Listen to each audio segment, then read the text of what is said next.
Bonjour à tous et bienvenue dans cette nouvelle vidéo. Donc voilà, c'est Rémi et sur cette chaîne, on parle de comment gagner de l'argent sur Internet de manière générale.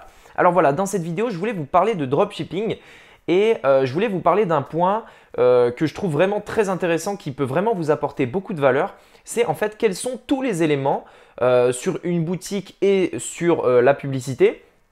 Tous les éléments en fait qu'on va devoir tester, donc c'est-à-dire on teste, si ça marche pas, je l'essaye d'une autre manière. Donc vraiment tous les éléments en fait qui ne sont pas fixes, qui doivent évoluer en fait tout simplement. Et ce qui est sûr, c'est que si vous contrôlez tous ces éléments, donc il y en a 7, si vous les contrôlez tous, si vous validez en fait, si vous cochez la case des 7 éléments, vous pouvez être sûr que votre boutique fonctionnera. Donc voilà, allez, c'est parti. Je vous parle tout de suite de tous les éléments. Ok, ce qu'il faut savoir, c'est que c'est une multiplication. C'est-à-dire que donc c'est pas une addition. Par exemple, il y a 7 points. Imaginez que vous en validiez 4, mais que les 3 derniers ne soient pas validés. Eh bien, votre score ne va pas être de 4 sur 7, il va être de 0. Tout simplement parce que c'est une multiplication. Donc, s'il y en a un des 7 qui est à 0, c'est-à-dire que vous n'avez pas validé, eh bien votre score final sera de 0 et vous ne ferez 0 de chiffre d'affaires. Vous devez absolument valider ces 7 points pour avoir une boutique rentable. Ok, c'est parti. Alors le premier point, c'est le design. Vous devez valider votre design. Vous devez absolument avoir un design qui donne confiance. Donc, si vous avez une bonne pub, etc., qu'il y a du trafic qui vient sur votre site, mais que votre design n'est pas beau, votre site ne convertira pas. Donc, essayez différents designs. Votre design doit être parfait. Il doit avoir des photos de bonne qualité et vous devez avoir une ligne éditoriale claire. Donc, quand je dis ligne éditoriale, c'est-à-dire, par exemple, tous vos produits sont sur un fond blanc ou alors tous vos produits sont portés par un mannequin. Tous vos produits sont sur une table en bois, j'en sais rien. Débrouillez-vous, mais tout doit être cohérent, clair et bien ordonné avec de belles photos. Et il faut absolument que ça donne confiance. Moi, ce que j'aime bien faire, c'est m'inspirer des sites de luxe, en fait, tout simplement, comme Louis Vuitton, Chanel, etc. pour prendre exemple sur ces marques qui, en fait, tout simplement, savent y faire. Le deuxième point, c'est la couleur. Vous devez trouver votre couleur, vous devez trouver la couleur qui correspond à votre site. Ce qu'il faut savoir, c'est que selon l'industrie dans laquelle vous allez opérer, il y a différentes couleurs qui sont adaptées. Par exemple, le luxe, ça va être plus le noir. Si vous êtes plus dans l'éco par exemple, donc dans des produits écologiques, etc., vous allez utiliser du vert. Voilà, utilisez la bonne couleur parce que c'est vraiment très important. Et une fois que vous avez votre couleur, vous allez un petit peu comme la ligne éditoriale, vous allez pouvoir avoir votre code couleur, en fait, votre identité de marque. Et cette couleur, il faut qu'on la retrouve partout, sur votre site, sur la page produit, etc., etc. Ensuite, il y a le format de votre publicité. Est-ce que ce qui fonctionne le mieux pour votre produit, c'est une vidéo ou est-ce que c'est une photo?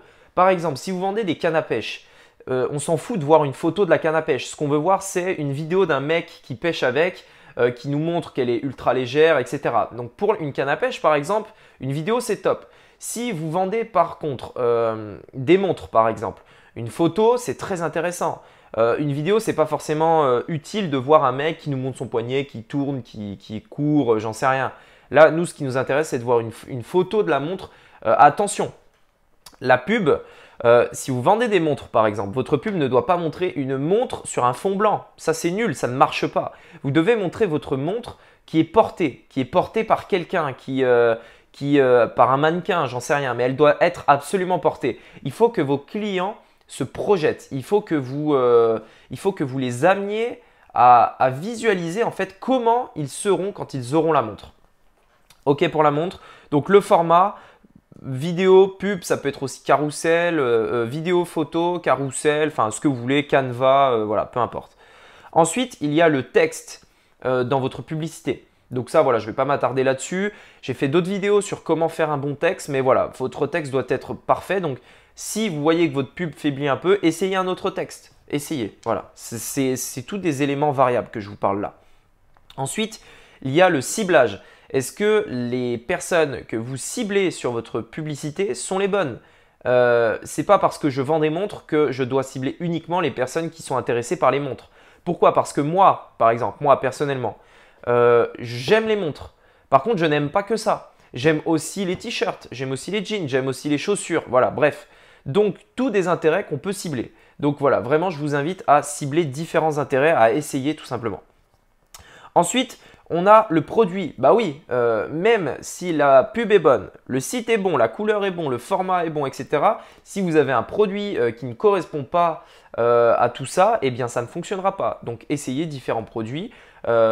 Essayez des produits de qualité, bien sûr, parce que si on a des produits de merde, bah, sur le long terme, ça ne sera pas viable. Donc essayez que des bons produits, des produits où vous margez bien, et des produits qui plaisent à votre cible et qui correspondent en fait tout simplement à la globalité de ce que vous avez mis en place.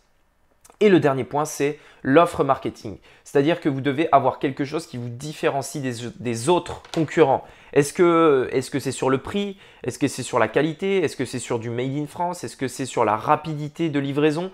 Peu importe, vous devez avoir une offre marketing, quelque chose qui vous différencie des autres.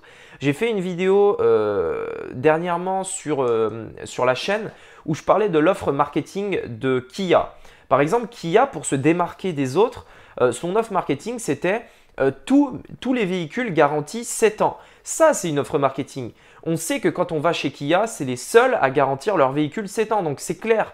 On sait que du coup, qu'est-ce que ça nous montre? Bah, que les véhicules sont de très bonne qualité et en plus que c'est les seuls à le faire. Donc, si on veut une voiture garantie 7 ans, on n'a pas le choix, on doit aller chez eux.